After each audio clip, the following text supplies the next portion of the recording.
What's up, guys? This is Jan for Chess24. I'm back in the studio and I want to guide you through the highlights of round number 9 of the Olympiad. Round number 9 is the anti-penultimate round. Tough word that I learned the other day, which means there's 3 more rounds to go. 9, 10 and 11. Before this round, the USA, Ukraine and India are in the lead with Russia lurking 1 point behind. And since there's not that many rounds to go and most of the favorites already played each other, they can't afford a misstep, really. We shall start with the USA, who are facing a little country called Norway, which is led by the world chess champion. You might have heard of him. Magnus Carlsen faces one of his main rivals, Fabiano Caruana, on the top board for the USA. Of course, USA, the stronger team on paper, with the likes of Nakamura and Wesley. So on board number 2 and 3, big favorite against Norway that didn't even have such a standout tournament. I think lost early in round 3 or something, but now made it to the top boards and have a tough matchup against the US. You might think that Carlsen wants to surprise Caruana with the move 1d5. I'm not sure it's a surprise because he already played it in their last encounter in the Olympiad in 2014 in Tromsø. Actually, it seems to be his exclusive Caruana weapon because I believe he's played it 3 times, always against Fabiano. And after knight c3, the world champion goes for the move queen d6. A solid line that has been gaining some momentum and leads to a playable position without that much theory. Maybe that was his goal. Anyway, Fabiano Caruana in this match is probably... I'm not sure if happy with the draw, but I don't think it would be the worst of strategies for the USA, who are stronger on the lower boards, as mentioned. And therefore, a draw against a world champion is not a bad result. Maybe that influenced the play to come a little bit, because Fabiano played it quite safely, offered an early exchange of queens here with queen g3, and we got a roughly equal endgame. There's one interesting moment, which we'll get to in a second. Here, after a5, Carlsen spices up the game a little bit by going c5, pawn sacrifice, d takes c, and bishop takes c3. His point being, after b takes c, there is knight takes c3, and black wins his piece back, because white can't keep this whole construction alive. Try it for yourself. Not going to be able to do it. Instead of b takes c, Caruana went for a6, b takes a, and knight to a5. But that also would not cause the world champion any troubles. He's currently a pawn up, but that's not a very impressive pawn. If anybody is slightly better, it's white. But after knight b4, the game quickly petered out to a draw, which is probably mission accomplished for both, really. Carlsen got a draw with black against one of his main rivals, and Caruana neutralized the most dangerous Norwegian player, and not surprisingly, his teammates did get the job done, and the USA won their match against Norway 3-1 because of victories of Hikaru Nakamura against Jon Ludvig Hammer, who's not having his best tournament. I believe 7 draws and then 2 losses, and Sam Shankland also won on board 4 against Urkedal. So the USA are guaranteed a shared first place already. After this round, of course, the winner of India versus Ukraine can still catch them. And we're going to get to that match later. But for now, let's have a look at the man of the event so far. The man who's been crushing the top board. Some people call him Mercurial. I never understood what that word means. The always entertaining Bahadur Jobava, the top board for Georgia, on 6 out of 7 before this round. And he's facing another firebrand, another highly entertaining player, Richard Rapport, on the top board for Hungary. And these two are known for their creativity in the opening. This game is no exception. I will give you the first 10-12 moves without that much comments. Just sit back and enjoy. e4, d6. Here most people would go d4, occupying the center. But after d4, it becomes much harder to sacrifice a pawn with f4. So Rapport prefers to keep his options open. Goes knight c3, no doubt hoping for the move e5, which was played in the game. Jobava likes these Philidor type setups, maybe was still banking on something like d4, knight d7. But of course, Rapport, lover of the King's Gambit, goes for f4, version of the King's Gambit, where after e takes f4, knight c3 and d6 are included. Not sure whom that favors. In some lines it does favor white, because his pawn can no longer get to d5 in one go. After knight f3, I would have played g5, but Jobava goes his own way here, plays knight e7, and pay attention to his knight maneuvers in the moves to come. Knight e7, d4, knight g6, defends this pawn, bishop d3, bishop e7, castles, knight d7, not castles or c5, but knight d7, knight d5. Here comes the next knight, knight d to f8, headed for e6. Queen e1, slightly cryptic move as well. Knight to e6, there it is, knight e7, queen e7, h4.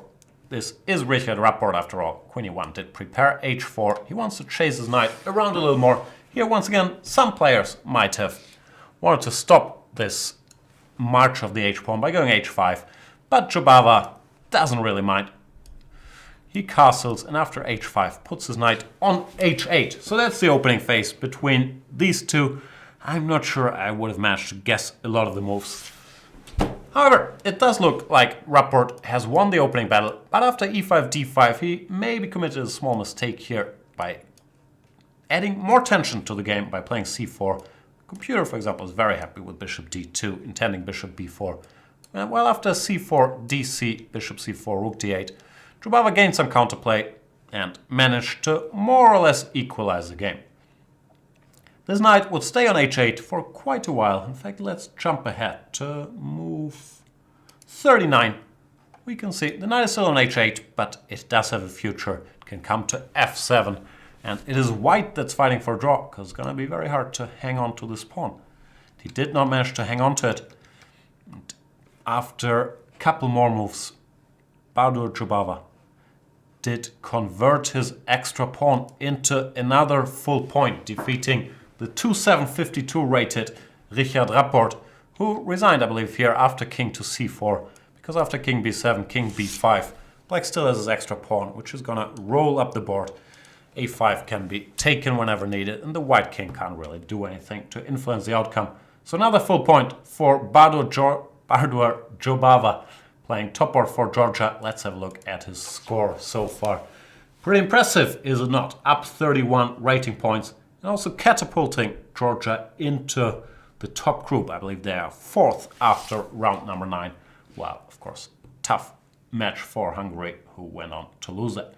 Let's have a look at another top match between the host nation, Russia.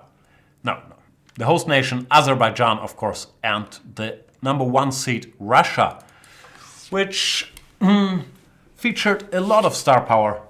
This is board number 2.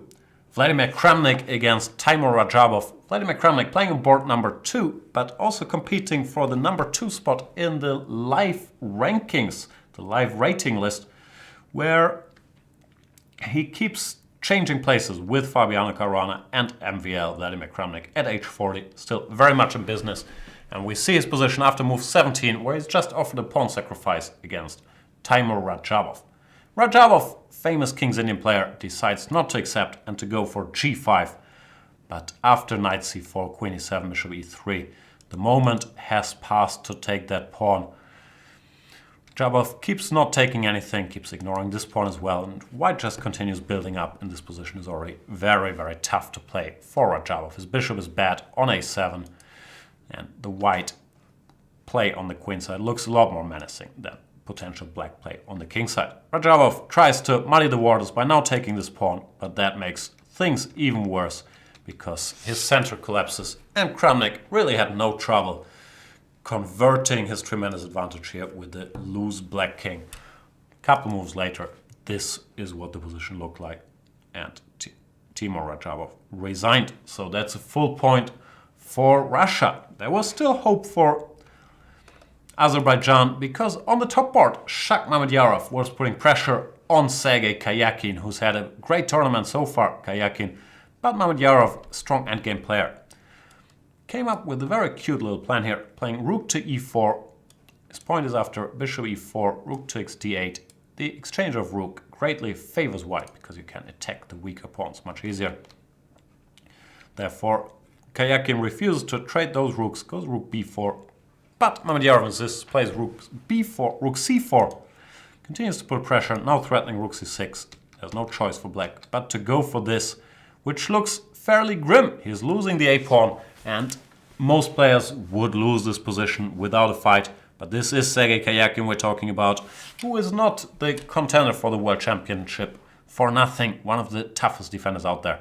This is no exception. He managed to defend this position. A couple moves later was a rook endgame where white's winning chances were very limited. That ended in a draw. So Russia stays ahead in this match, and more highlights to come.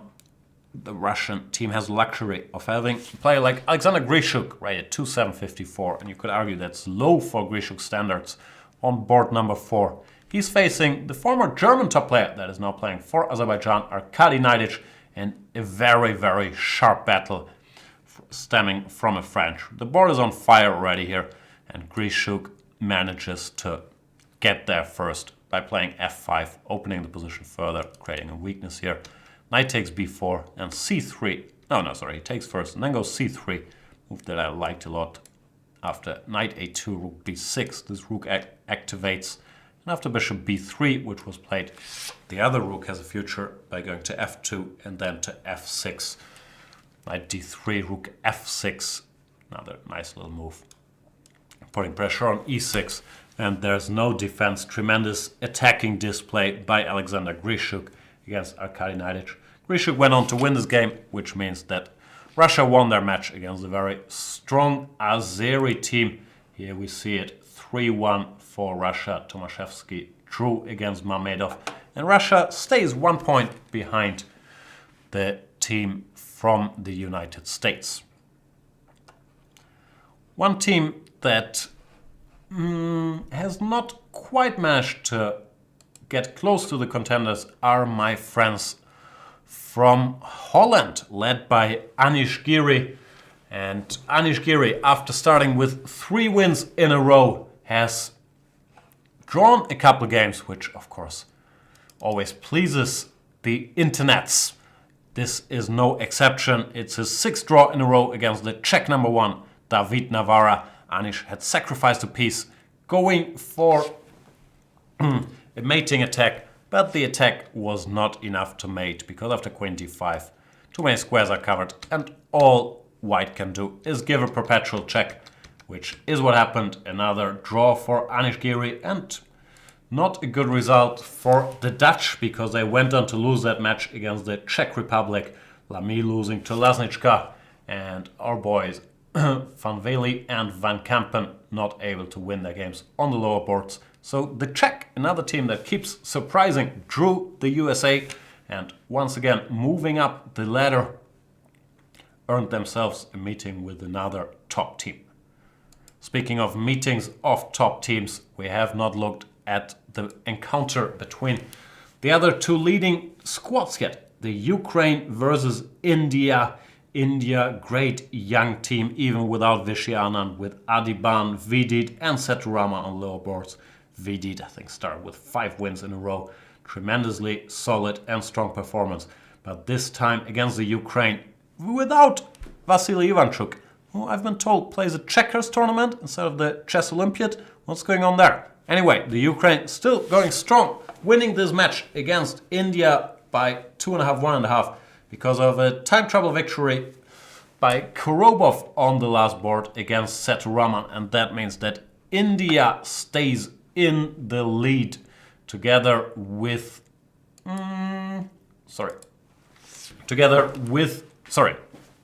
Ukraine stays in the lead, of course. India lost the match. Ukraine stays in the lead together with the United States of America. Great tournament so far for Ukraine. Russia 1 point behind. And I believe you don't have to be a prophet to predict that one of these 3 teams should win the gold medal. There's only 2 matches left. Most of the top teams already played each other. The USA, the main favorite at this point, only lost 1 individual game so far in this tournament. looking strong, led by the 3 stars. One star whom I want to mention in this video that will probably not win a team medal, but that is having a tremendous tournament, is one of the older participants. Eugenio Torre at age 64. I can't keep track how many Olympiads he's played. I believe he's the record holder in the high 20s. I should have looked this up, but I didn't. He is facing a grandmaster that outrates him, Diego Flores, but that does not stop Torre. Hasn't stopped him in the previous rounds either. Here we see the position after knight f3, king g2. The white king obviously pretty loose, but Flores must have banked on something like knight e5, knight c2. When it turns out the black queen is trapped in the middle of the board, doesn't have anywhere to go. White is winning. Torre instead played knight d4. When after bishop d4, it looks like there's still the same problem, since rook d4, knight e2 leads to white winning material and getting a winning position. So that's not the idea. But Torre had seen further and played the tremendously strong move e6, e5, hitting everything, hitting both of the minor pieces, making sure you get one of them back. More importantly, freeing the queen so it can create havoc on g4. The only way to stay in the game was the move king f3 here, covering this pawn with Her Majesty, but Torre did not come up with that. Oh, sorry, Flores did not come up with that. Instead went rook f7, and after king f7, knight e2, queen takes g4 check. He did not last much longer and went on to lose that game, which means that Torre, if I'm informed correctly, also moves to the tremendous score of 7 out of 8, or was it 8 out of 9? Incredible performance by the 64-year-old maestro from the Philippines. Shout out to him. And now let us move on to the women's section, where the match... Now let's first look at the pairings of the open section of round number 10, where, as mentioned, most of the top teams have already played each other, and therefore the USA face Georgia, led by Bardo Jubava, but a very tough match for the Georgians.